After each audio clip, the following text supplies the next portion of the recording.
Muy buenas a todos y a todas, bienvenido a esta nueva edición del ciclo de Meg Ryan, en este caso quinto sexto, según como lo veamos, porque ya os recuerdo que hice una especie de crossover extraño y con Rebobinando.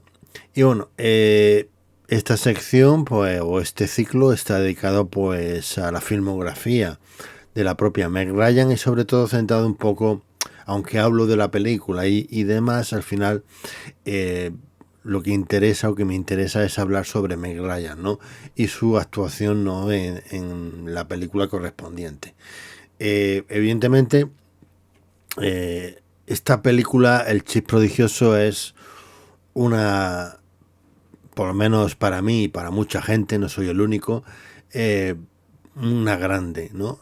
A pesar de que esto no es que tuviera un éxito de taquilla precisamente voluminoso, porque no he encontrado los datos fuera de Estados Unidos.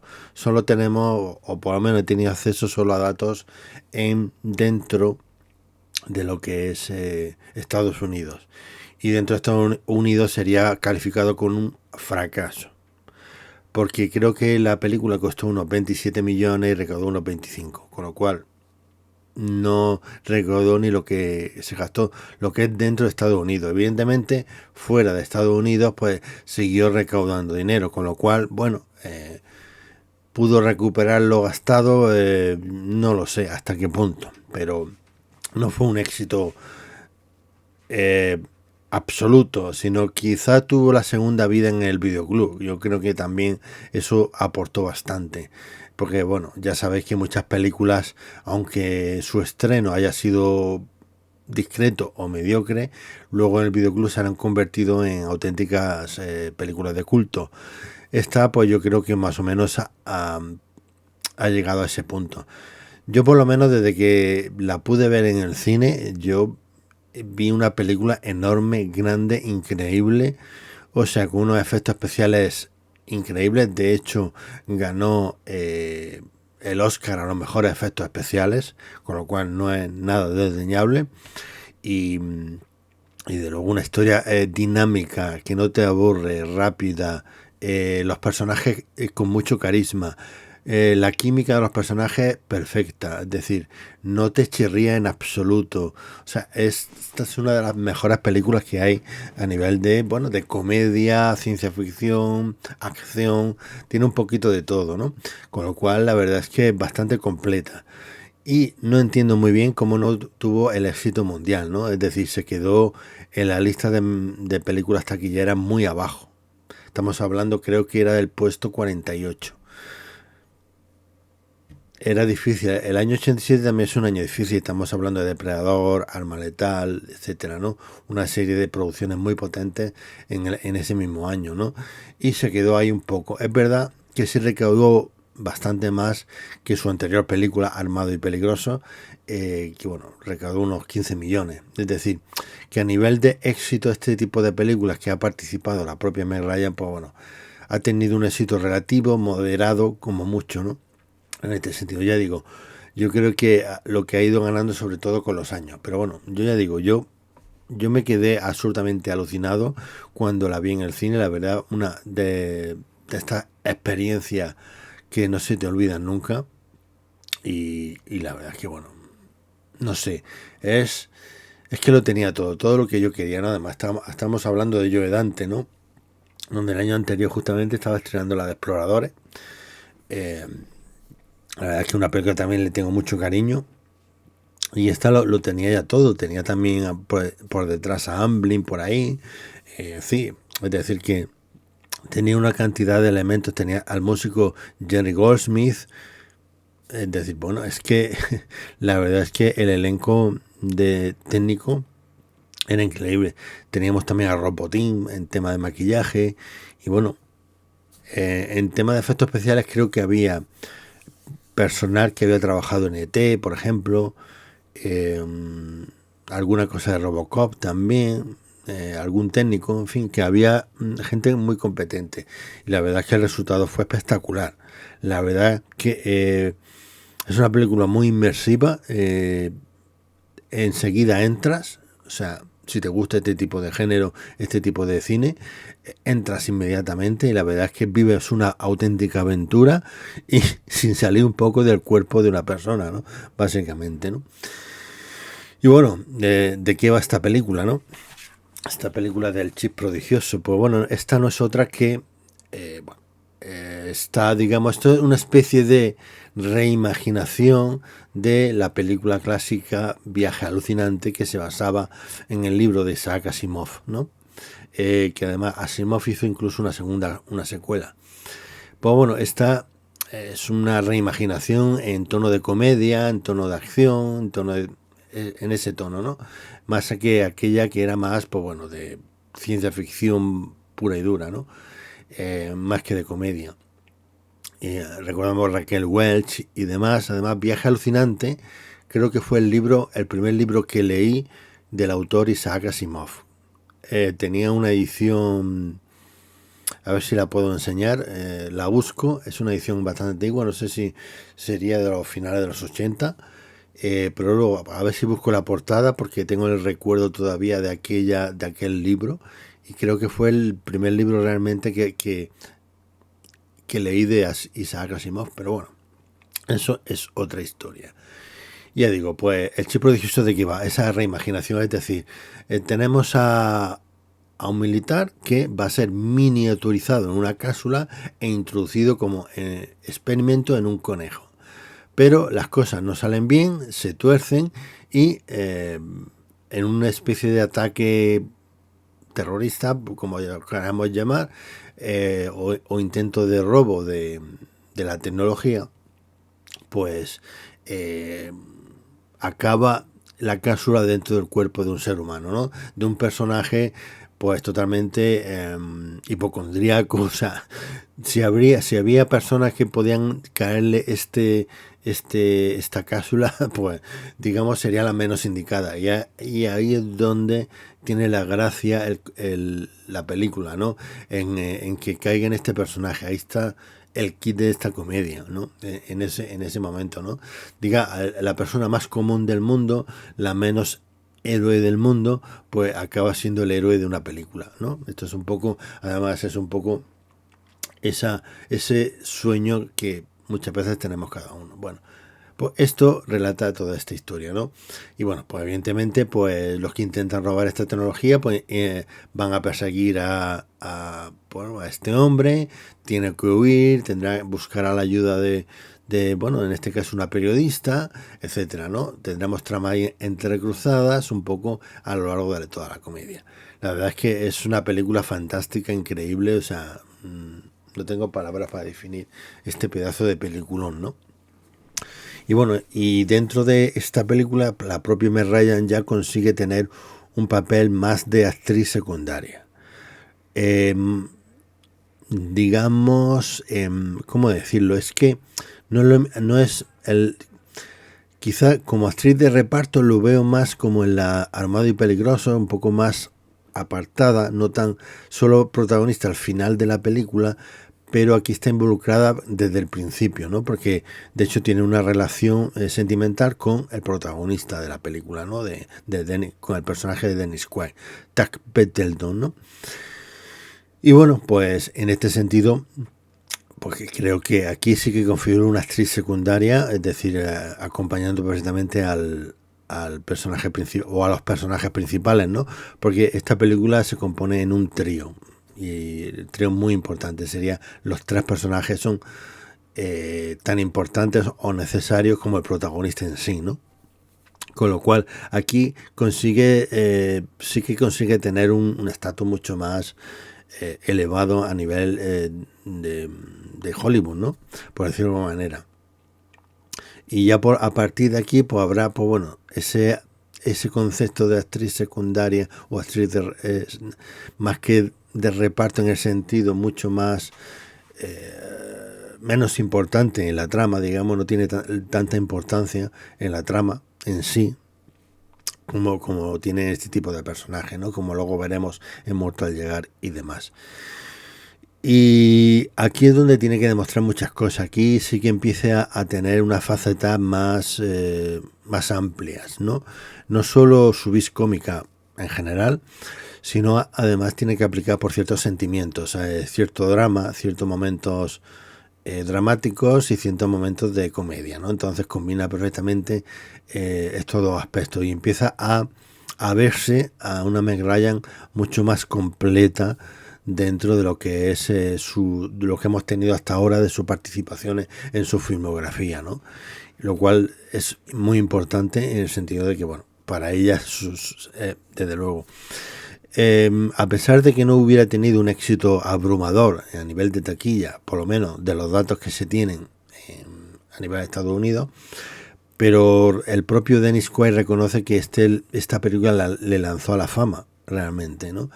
Porque estaba de viaje en la India, no sé si por rodajes o demás, en otros países fuera de Estados Unidos, y le reconocían, tú eres Inner Space, tú eres Y entonces, pues bueno, él se dio cuenta en ese momento de que esta película había tenido más repercusión de lo normal, ¿no? Es decir, es que cuando haces unas películas no eres tan consciente o los actores cuando hacen una película pueden pasar dos cosas, que pase desapercibido y la película se quede en el olvido, o que tenga una repercusión mucho más importante, ¿no? Pues fijaros, ¿no? A pesar de que supuestamente a nivel de Estados Unidos se ve que a nivel internacional sí que tuvo calado importante, ¿no? Por lo menos aquí en España yo recuerdo que, bueno, la película fue espectacular en el sentido de que, bueno, es una película de la que se hablaba y de la que se alquilaba la película, o sea, sin ningún tipo de problema. Es decir, que la aceptación que yo percibía en la época era muy buena, sinceramente, ¿no? Así que, bueno, esto es un poco el contexto, ¿no? Un poco de este año. Un año, bueno, vamos a pasar directamente ya un poco a lo que es la película, ¿no? Y bueno, tenemos El Chip Prodigioso, dirigida por Joe Dante. ¿Qué decir de Joe Dante? Un mago del cine a nivel de este cine juvenil, acción, fantástico, como lo queramos llamar.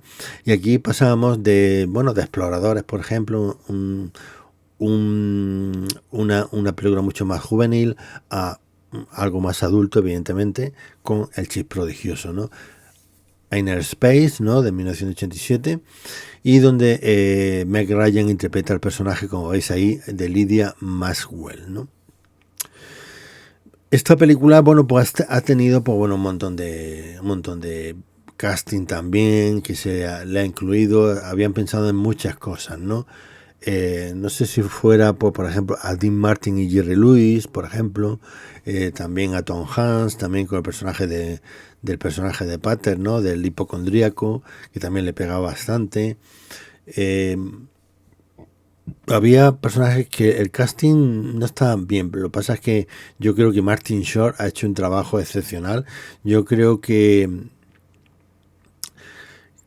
ha sido un acierto total. Es verdad que incluso se lo habían planteado a Arnold Schwarzenegger o a Mel Gibson también, por ejemplo. ¿Y con quién era el otro que el Pater? Ya no me acuerdo, pero bueno, ya digo que, bueno, como siempre, siempre hay en la lista, pues el casting siempre está lleno de nombres principales que van rechazando, y a Arnold Schwarzenegger pues quería en ese momento más comedia y decía que veía acción en esta película y que no le interesaba. Digo, bueno, pero es que comedia de acción, no sé, un poco. Pero se ve que quería centrarse más en la comedia más fuera de la acción, pero bueno.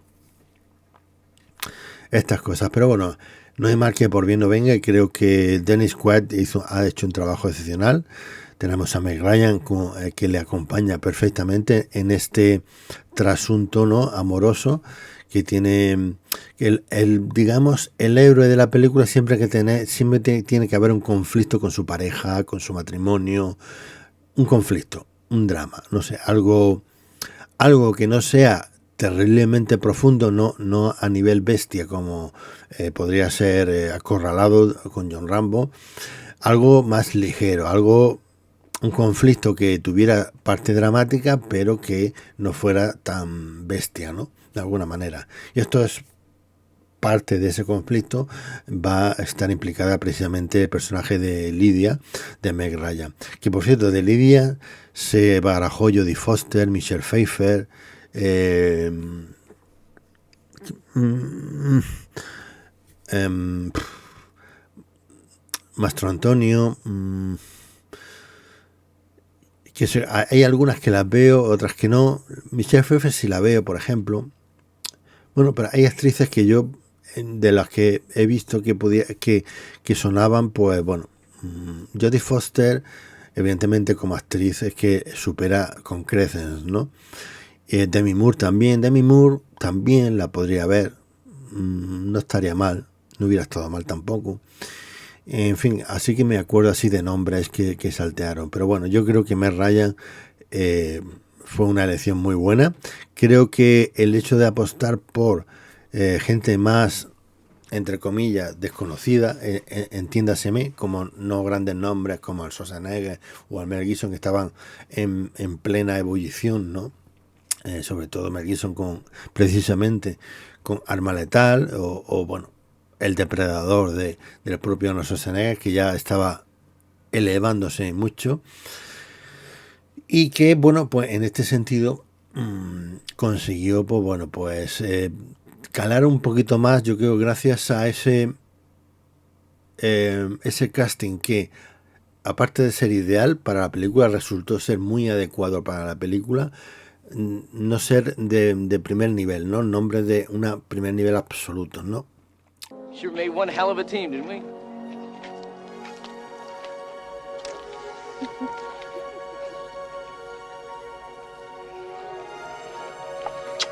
Take care, Big Jack. Aunque ahí teníamos en el elenco a Kevin McCarthy, ¿no?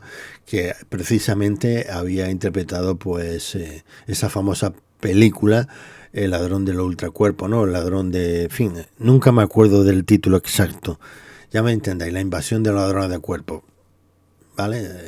Siempre estoy liándome, como hay tantas versiones ya, que ya en mi cabeza no está para tanto, ¿no? Y de hecho, en el Jardín Botánico, el director Joe Dante le gastó una broma poniendo una de las vainas originales de la película de la invasión de los ladrones de cuerpo. Un cachondo también el otro, el Joe Dante. Pero bueno, ya digo, dentro de lo que es la dinámica de nombres, pues bueno, estaba ahí. Y bueno, creo que sonaba más el director Joe Dante que en los propios protagonistas, ¿no? Que bueno, ya digo, pues son personajes que han ido creciendo y han ido calando en el sector popular, ¿no? A nivel popular.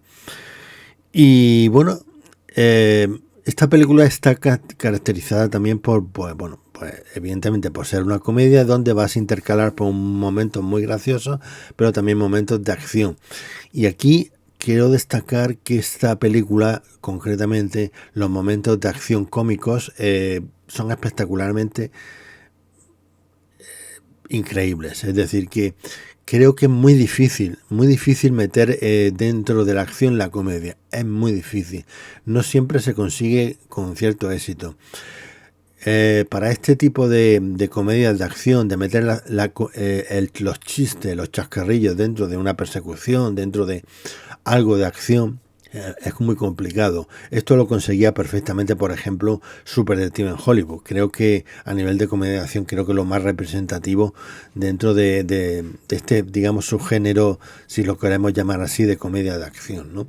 Donde dentro de las diferentes escenas de acción, pues tenemos pues esos chasqueros, esas frases que están perfectamente insertadas, no molestan, no te sacan de la trama, sino que te hacen empatizar más con los personajes, sacarte una sonrisa, etcétera. Todo esto, ¿no? Creo que esta película lo consigue perfectamente. O sea, está al nivel, ¿no?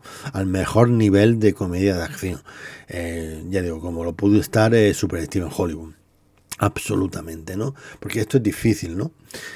Por ejemplo, Tango y Cash también es una comedia de acción, por ejemplo.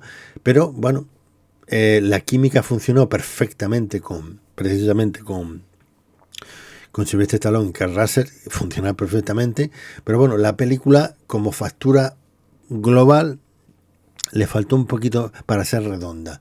La película, ¿qué pasa? Que es muy divertida, muy carismática, es espectacular, o sea, a mí me encanta Tango y Cash, las disfruto del todo, ¿no? Pero bueno, hay ciertas partes de la trama y de la historia que, bueno, es que te salga un poco, sobre todo cuando introduce al personaje del inventor del coche. Ahí como que se traba un pelín, ¿no? En este sentido, pero un poco, ¿eh? No estoy hablando de que la película te saque ni nada por el estilo, pero que, no sé, que me daba la sensación de ser la perfecta, ¿no? Si considero, por ejemplo, el Chip Prodigioso o el Super Detective en Hollywood 1, Super Detective en Hollywood 2, incluso, y ahora 3, bueno, es como empiezan a salirse un poco, a derrapar un poquito, ¿no? En este sentido, ¿no? Pero bueno, ya digo que no estoy criticando precisamente Tango y Cash porque la adoro y la adoro todo el tiempo. Bueno, sentándome un poquito a nivel, una valoración un pelín más objetiva, pues bueno, son películas como son. Pero esta película yo creo que es muy redonda. Creo que te sabe contar, bueno, en el tiempo que dure la película, 1 hora y media, 2 horas, este tipo de cine, ¿no? Que había que en 2 horas ya te contaban una película, pues en un par de horitas pues tienes toda una aventura, has vivido un montón de historias con el personaje, te has reído un montón, muchísimo, y creo que esto funciona a la perfección, ¿no? Y por supuesto tenemos el tema de determinados momentos que son espléndidos, ¿no? El sentido cómico de Martin Short es espectacular, la verdad, ¿no? Esa manera de afrontar la escena, ya sea con el médico, ya sea con en las escenas que comparte con otros secundarios, es decir, se integran muy bien. Bueno, de hecho, cuando están en la sala de espera del médico, esos dos actores, el actor y la actriz, eran colaboradores habituales, un poco habituales, entiéndaseme, que había trabajado más veces con ellos, con lo cual eso se nota, la química también un poco de la escena, ¿no? Y es que lo hace este hipocondríaco, este miedo a todo, ¿no? Este miedoso de todo, y que se convierte en un auténtico héroe, pues la verdad es que es una maravilla. Además, pues te aporta también ese momento cuando el personaje está fuera del personaje de Pater de Martin Short. Ese momento que le da el puñetazo ahí en la escalera, cuando él no está creyéndose a él que estaba dentro de eso, como dándole al mismo tiempo esa confianza, ¿no? Que le falta, ¿no? De ser miedo, de tener a alguien que le diga lo que tiene que hacer, ¿no? Es un poco, bueno, heredado un poco del personaje aquel famoso del Mago de Oz. Y la verdad es que, bueno, otras cosas destacables, por ejemplo, de la película, antes de entrar un poco más de lleno en lo que me rayan, por ejemplo, el actor que hace de médico precisamente, William Sharp-Leffer, o algo así como se llama, no, perdóname la pronunciación, pues este actor precisamente hizo de doctor también del personaje del protagonista en el hombre menguante. Es decir, y estamos hablando del Chip Prodigioso, de la miniaturización de personajes, ¿no? Es curioso también, ¿no? Este guiño, conexión con el cine clásico a través de estos actores, que en ese momento yo no conectaba este tipo de cosas, ¿no? Ya tiene que ser algo muy evidente como para que yo estaba disfrutando de la película, dejándome llevar por la película, y luego todo esto detalles los vas rescatando conforme, bueno, pues una vez que ya has visto muchas veces la película, ya pues te centras amplías, ¿no? el espectro, ¿no? Por decirlo de una manera, de fijarte en los detalles de alrededor, ¿no? Y entonces pues todo este tipo de cosas está muy bien. Por supuesto, el taxista, también recurrido por Joe Dante, ¿no? Creo que lo utilizó este actor, por, no sé si fueron en 3 películas por lo menos, ¿no? En Gremlins, por ejemplo. ¿Y qué más? Luego teníamos otro detalle, ahora que me acuerdo, se ha considerado el tema del selfie. Se dice o se tiene considerado que el primer selfie en una película, el primer selfie en una película es en Thelma y Luis, de 1991, de Ridley Scott. Pero aquí tenemos otro selfie, precisamente antes de que le inyecten la jeringa, pues bueno, se hace una foto con un selfie con un compañero del trabajo con una Polaroid, ¿no? Es decir, que ¿qué pasa? Que no lo contamos. Fijaros cómo se consideran las cosas, ¿no? Cuando estamos hablando de un director reputado como Ridley Scott, como una película como Thelma y Luis, pues como estas que se olvidan, están como en segundo plano, cuando realmente tienen, a nivel de entretenimiento, son de calidad top. No, es que no consigo entender pues este tipo de olvidos, ¿no? Es que yo creo que esto lo pensáis todos los que nos gusta esta película, todos los que habéis visto y habéis disfrutado de esta película, coincidiréis en esto, que no tiene mucho sentido que esté ninguneo de alguna manera, ¿no? Porque vamos, más claro el selfie, más imposible, ¿no? De hecho pondré la foto. Pero aún así había un selfie mucho más discreto con Chevy Chase en la loca aventura esta de la familia americana en Europa, creo que era del año 85, con lo cual hace 2 años antes pues ya teníamos también un selfie de alguna manera, ¿no? Pero bueno, era un selfie que estaba tomado por una cámara de fotos, que no era una Polaroid que te la podías sacar y ya podías tener la foto, ¿no? En ese momento, ¿no? Pero bueno, yo creo que en este sentido creo que también tiene su mérito, ¿no?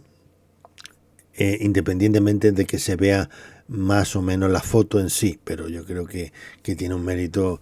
Si hablamos de selfie en la historia del cine, este debería ser por lo menos de los primeros más claros, ¿no? De los que hay, ¿no? De los que se pueden tener más constancia, ¿no? Pero bueno, ya digo, este tipo de cosas. Y bueno, ya vamos un poco, esto es un poco de lo que es el contexto de la película. Ya digo que el Chip Prodigioso tiene mucho más que hablar, ¿vale? Esto es una sección dedicada pues a Meg Ryan, ¿no? Entonces, pues bueno, a pesar de que sí que hablo de la película, pero yo creo que esto merece una sección mucho más amplia, mucho más detallada. Por ejemplo, pues en la sección Rebobinando, por poner un ejemplo, ¿no? O una crítica más especializada en la película, ¿no? Que llegará también. Yo creo que evidentemente Chip Prodigioso también va a llegar al tema de la sección Rebobinando, seguro, porque hay mucho de lo que hablar también, ¿no? No solo de estos detalles o estas pinceladas que yo he estado relatando en esta digamos primera parte, ¿no? Bueno, pues tenemos que, a pesar de ya todas las virtudes que tiene esta película, una de ellas vamos a tenerla en Meg Ryan, por lo menos para mi gusto. Aquí vemos exactamente la personalidad, o sea, yo creo que la personalidad, si no había quedado clara ya en las anteriores películas, en las anteriores participaciones de Meg Ryan, en esta yo creo que ya está más que claro, ¿no? He deals in stolen technology, Western technology almost exclusively, which he then sells overseas to the highest bidder. Who do you think introduced Velcro to the Persian Gulf?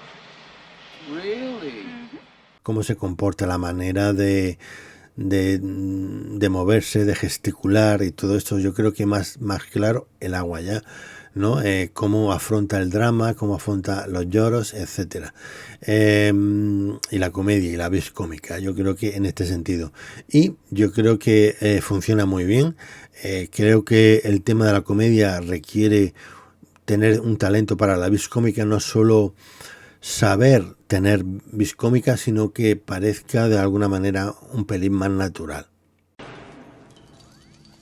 Let him go. Young lady, you are in over your head here. Let him go. Y yo creo que Meg Ryan sí que tiene madera de ser natural. Te podrá gustar la personalidad más o menos, pero yo creo que sí que tiene vis cómica auténtica, ¿no? Por ejemplo, se me ocurre, por ejemplo, la actriz esta de la Capitana Marvel, no me sale el nombre. En la de Miss Marvel se ve que la actriz en sí tiene actúa bien, o sea, trae bastante bien la vis cómica, pero se nota más forzada. A mí personalmente la noto forzada. Sé el intento y la verdad es que, bueno, lo realiza de una manera suficiente a nivel de personajes, de nivel de la comedia, ¿no? En sí, ¿no? Por el carácter un poco también del personaje, pero no solo por el contraste de ser un personaje, una tiadura, ¿no? Por decirlo de alguna manera, o algo parecido, sino que, bueno, de personalidad más fría o más cortante, por decirlo de alguna manera, sino que en Miss Marvel, que me parece horrorosa la película, una película horrorosa, es destacable precisamente el trabajo suficiente a nivel, se nota que él trabaja la vis cómica, pero para mí la siento forzada.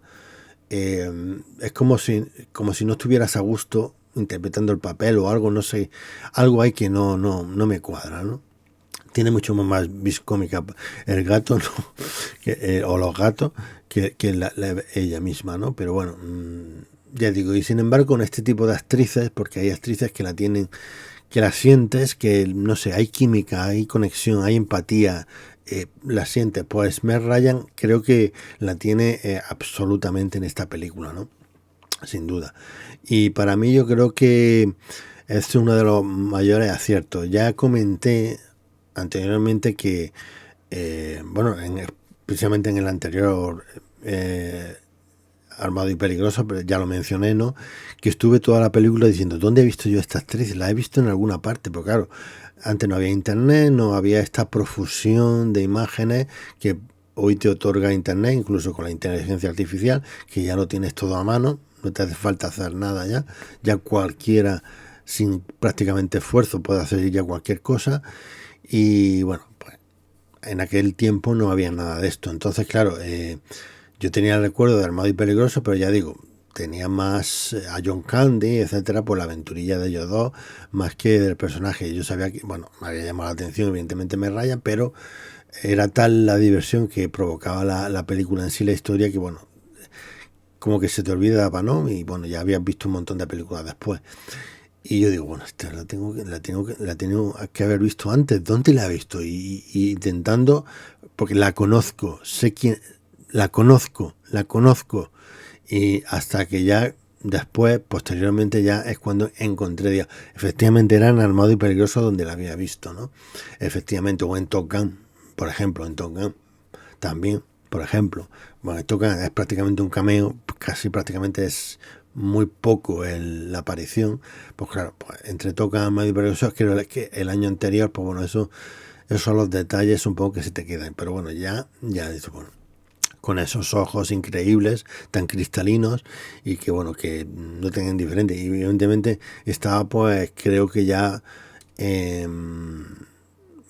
dándolo ya todo en este sentido de, bueno, ya poder, la cámara ya se fijaba sobre todo en ella y había más planos con ella, etcétera. Pues bueno, todo esto contribuye también o ayuda también a quedarte en la retina con este tipo de personajes, ¿no? Porque en las comedias románticas, todas las actrices, el trabajo de vestuario, maquillaje, demás, es espectacular siempre, ¿no? Son bellísimas, a nivel de guión igual, es decir, son de estas mujeres que especiales, ¿no? En todas estas comedias románticas la hacen especial a lo que habitualmente a lo mejor en otras películas de otro tipo pues no destacan tanto cuando son coprotagonistas de una comedia romántica. Son personajes muy igual que el personaje masculino, muy deseables, ¿no? Por decirlo de alguna manera, ¿no? No shape to drive, Lydia. Oh, I'm in no shape to drive. That's really good, Tuck. You leave me no choice.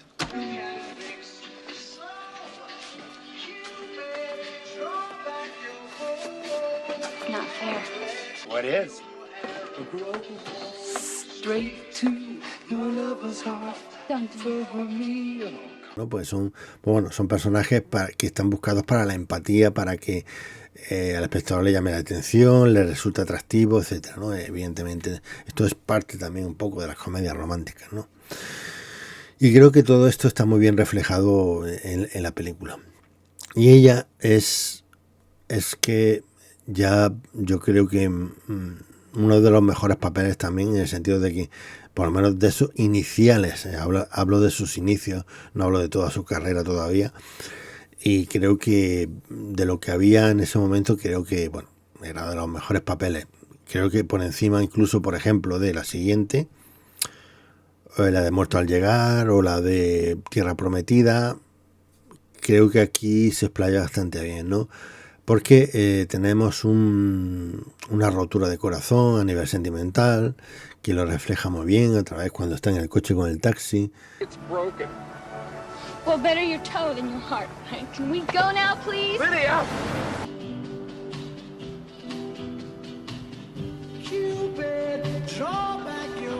Sure hope you didn't leave your purse back there. La decepción que siempre está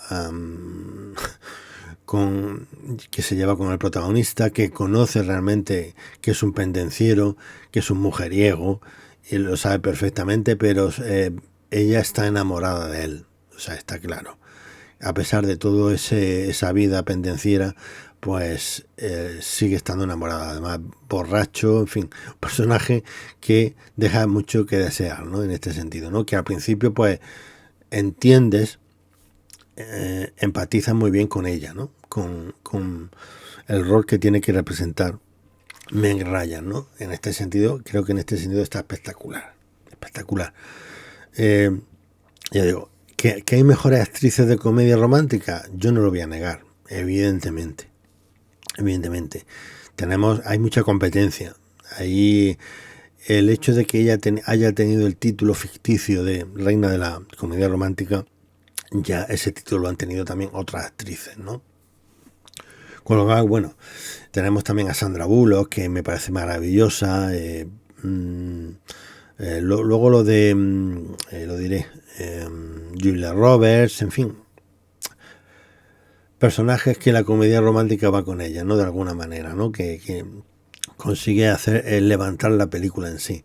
Y Meg Ryan era una de ellas. Yo, para mí, personalmente, estamos hablando de mi propio gusto, porque cada uno tiene los gustos que tiene, es decir, eso es evidente, pero creo que bueno, más que merecido el título a nivel de todo, ¿no? Y bueno, y aquí ya, como ya digo, empieza a explorar un poquito más, a ampliarse un poquito más el registro de ella, que ya yo creo que la plenitud llegará, sobre todo cuando Harry encontró a Sally. Yo creo que ahí ya yo creo que ahí prácticamente tocó techo.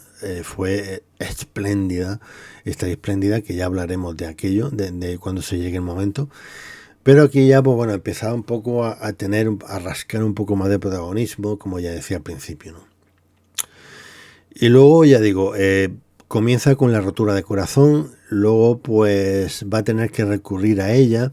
También vamos a tener el factor, esto es un spoiler, spoiler,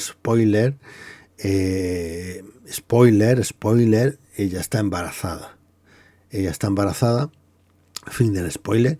Y bueno, y esa circunstancia es lo que hace también que el personaje tenga un poquito más de profundidad, donde dentro de toda esta comedia, de esta aventura de comedia de acción, pues tenga ese valor dramático necesario para este tipo de películas, no de entretenimiento. Tiene que tener un punto de que al espectador le emocione un poco, le llegue al corazoncito, le toque un poco el corazoncito, ¿no? Creo que ayuda también, por supuesto, a empatizar aún más con el personaje. Esto creo que es vital, ¿no? Es un aporte que está muy bien escrito, es decir, a nivel de guión yo creo que está muy bien justificado cada una de las decisiones de ellos. O sea que tanto ya sea a nivel de los dos protagonistas masculinos, pero el de ella, yo creo que el hecho de que esté enamorado, el hecho de esa rotura al principio de la película, hay un porqué, que en ese momento no tenemos ni idea, precisamente, y que luego vamos a entender, ¿no? Con el hecho correspondiente que he mencionado del spoiler, ¿no? Y que eso va a ser una de las motivaciones por el que el propio protagonista masculino, Dennis Quaid, evolucione hacia algo más maduro, ¿no? Dejar esa inmadurez, ¿no? De alguna manera, y ser un poco más maduro a nivel de responsabilidad, ¿no? Y yo creo que eso es lo que va a provocar también la evolución del propio personaje. Al mismo tiempo vamos a ella va a estar implicada en una especie de trío amoroso, ¿no?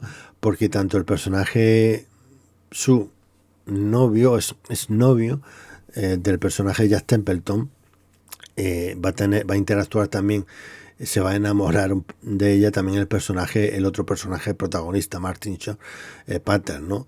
También va a tener esa atracción hacia ella, esa admiración, ¿no? Con lo cual, ya no solo tenemos por parte de la actriz ese, a ver cómo lo explico, ¿no? Ese matiz a nivel de madurez del personaje, tenemos también esa que empatizamos perfectamente, y a través del personaje de Martin Short tenemos la parte donde se admira a esa persona, como que ayuda a la idealización, ¿no? Y esto es muy importante porque cuando una persona está enamorada, evidentemente lo que hay es una idealización de la persona, ¿no? Evidentemente, porque para ti es lo único que existe en el mundo, ¿no? Y todo eso, aparte de todos los elementos que el amor conlleva, pues, además, pues bueno, tenemos esa parte de idealización que está muy bien reflejada con el rol hacia el personaje de ella por parte de Martin Short, ¿no? Digamos que esa vía o ese concepto está muy bien aplicado a través de este personaje, lo cual me parece fundamental también, ¿no? Es decir, que consigue tanto el espectador está participando también del crecimiento de la simpatía o la empatía del personaje de ella, ¿no? Con todos estos elementos, ¿no?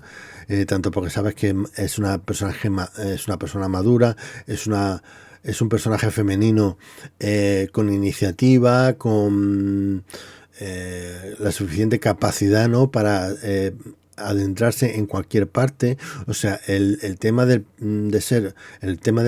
un rol de periodista, eso ayuda también a que el personaje femenino sea mucho más rico, alejarse del típico papel que también ha existido de mujer florero, ¿no? Esa mala acepción, ese arquetipo que es verdad que se puede aplicar a determinadas películas, pero no meter en el saco a todas, no por el hecho de que estén rodadas en una determinada época. Hay que entender la época, y creo que dentro de esa época, los personajes femeninos, hay muchos directores que han perfilado unos personajes femeninos en el cine negro con la femme fatale, que podrá ser buena, mala, lo que queramos, pero creo que está muy bien construido, ¿no? De hecho, bueno, no es baladino que los Oscars lleguen precisamente premiando las mejores actrices, ¿no? Será por algo, ¿no? No tiene mucho sentido que eso. Lo que pasa es que parece que nos quedemos con el arquetipo de alguna manera, ¿no? Pero bueno, al margen de todo esto, creo que el personaje, ya digo, ochentero totalmente, ¿no? Donde, bueno, tenemos esa idea, ese concepto, ¿no? De que de la mujer trabajadora, precisamente, que hemos tenido precisamente hace poco, ¿no? El 8 de marzo. Y bueno, por lo demás, ya digo, consigue construir y que el espectador sienta pues ese atractivo, ¿no? del personaje, ¿no? Y ello lo consigue perfectamente, y además la simpatía que ella despliega, esa manera de ser de ella, ya es que te quedas embobado, ¿no? Por lo menos los que hemos seguido la carrera de esta actriz, pues la hemos tenido pues tan idealizada, ¿no? Como siempre. Claro, y lo bueno es que he tenido un poco la suerte también de ser coetáneo con el crecimiento desde sus primeras participaciones a nivel de actriz hasta su madurez y, bueno, toda su evolución, ¿no? Muchas veces no somos conscientes de la suerte que tenemos de ser coetáneos, pues, de actores, actrices que luego han conseguido tener una carrera muy firme y demás, ¿no? Ser coetáneo, en parte, por ejemplo, de Clint Eastwood estrenando películas, viendo su película desde los 80, los 90 y a partir de los 2000, y en vida, porque cuando Clint Eastwood no esté, por ejemplo, pues ya eso no lo tendremos, podremos ver sus películas, pero él ya no está, ¿no? Este pequeño sentimiento agridulce que uno tiene, ¿no? Y la suerte de poder haber sido coetáneo con el crecimiento, primeras apariciones de esta actriz, pues la verdad es que me siento muy orgulloso muy feliz de haber vivido esta época, ¿no?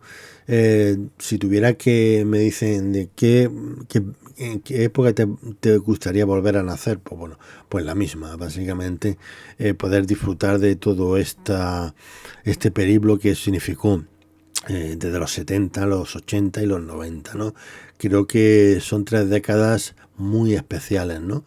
Creo que a nivel cinematográfico, mis gustos, pues a lo mejor se tiran más para el cine clásico, pero a nivel de entretenimiento creo que es evidente, ¿no? Es una de las mejores épocas, sobre todo los 80, pues es no solo los productos de calidad, al margen de los productos de calidad, que sí, Memoria de África, que sí, un montón de películas que se han hecho a lo largo de la década de los 80 o los 70, como El Padrino y demás, aparte de toda esa calidad, pero teníamos esa, ya no solo la rebeldía de los 70, o ese nuevo Hollywood de los 70 que ya rompió en los 70, la diversión es el nivel de entretenimiento que uno de los culpables evidentemente no podía ser otro que Steven Spielberg y George Lucas, por supuesto, ¿no?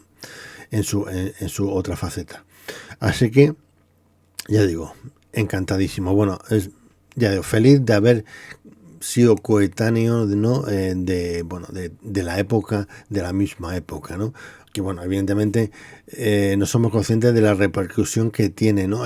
No tienen tanto el feedback estos actores de decir, bueno, yo he interpretado aquí una película, he hecho mi trabajo, y igual que ellos admiran a sus propios actores, pues ese feedback que provocan dentro de su generación, ¿no?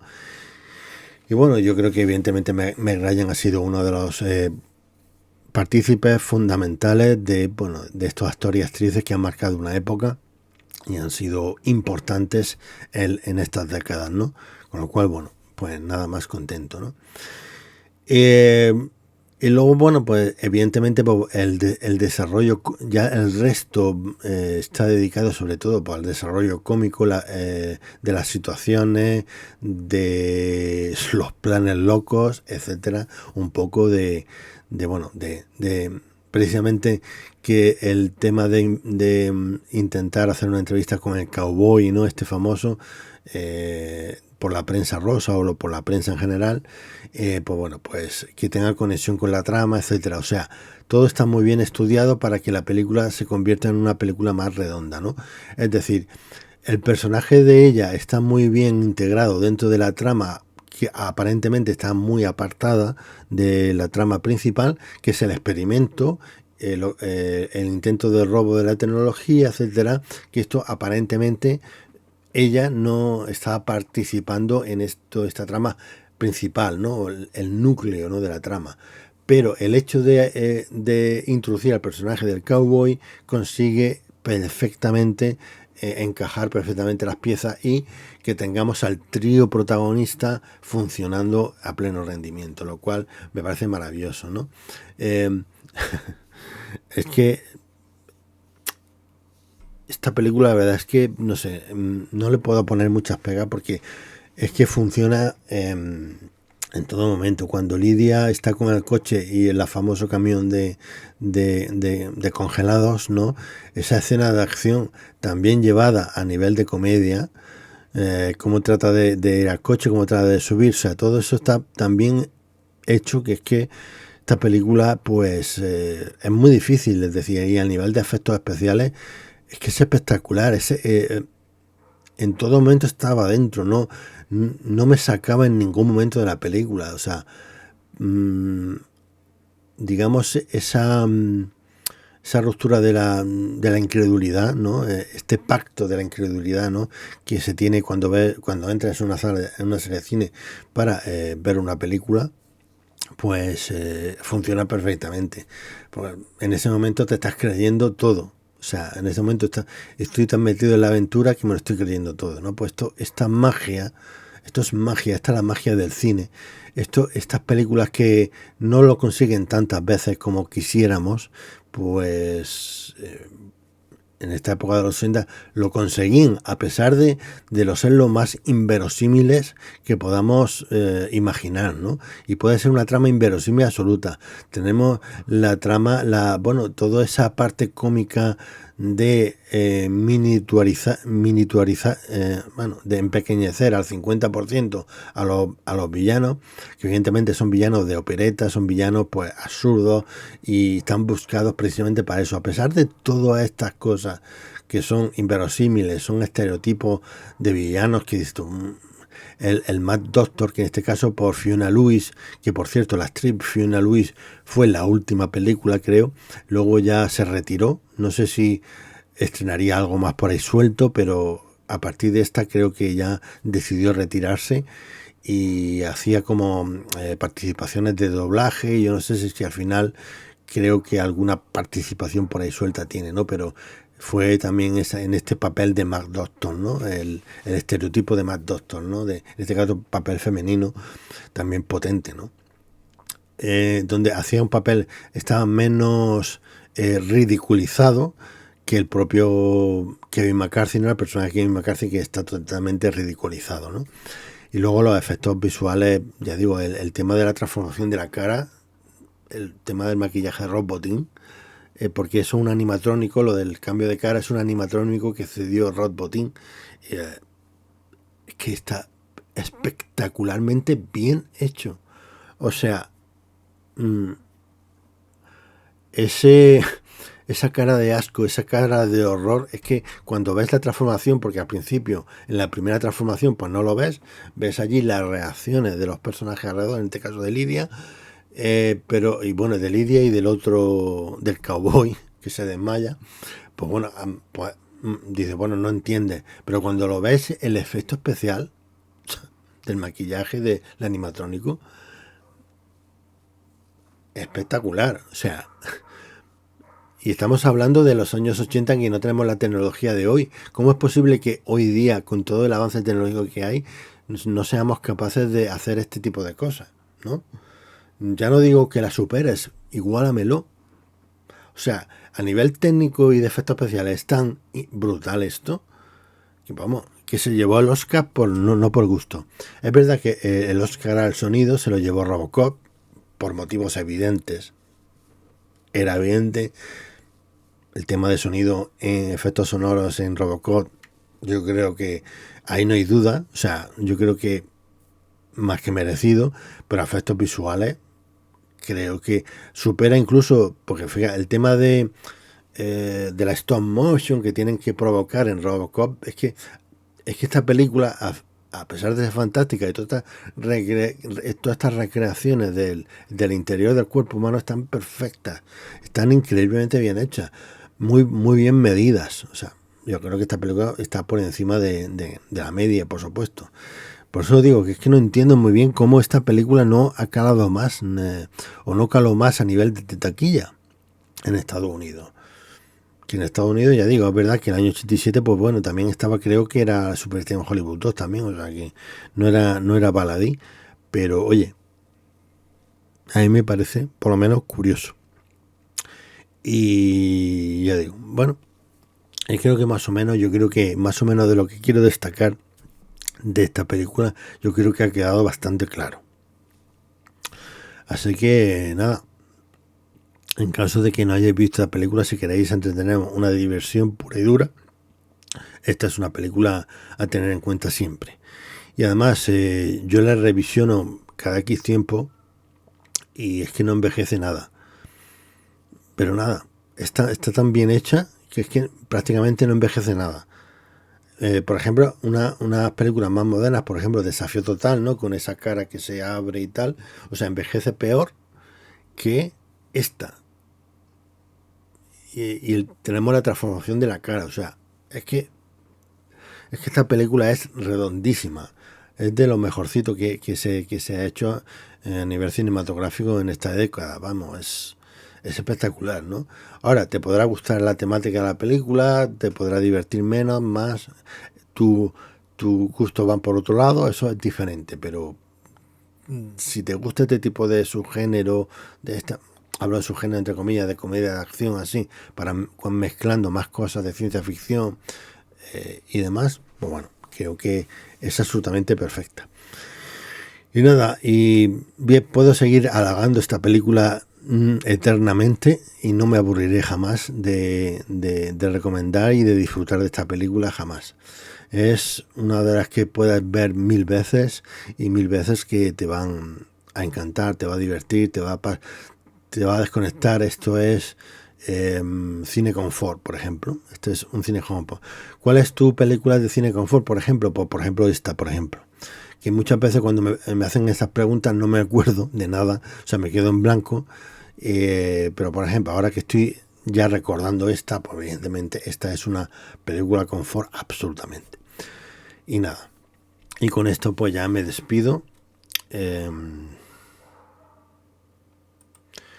Y nada, y recordar que esto es Cine Sin Fin y nos vemos en la siguiente escena. Chao.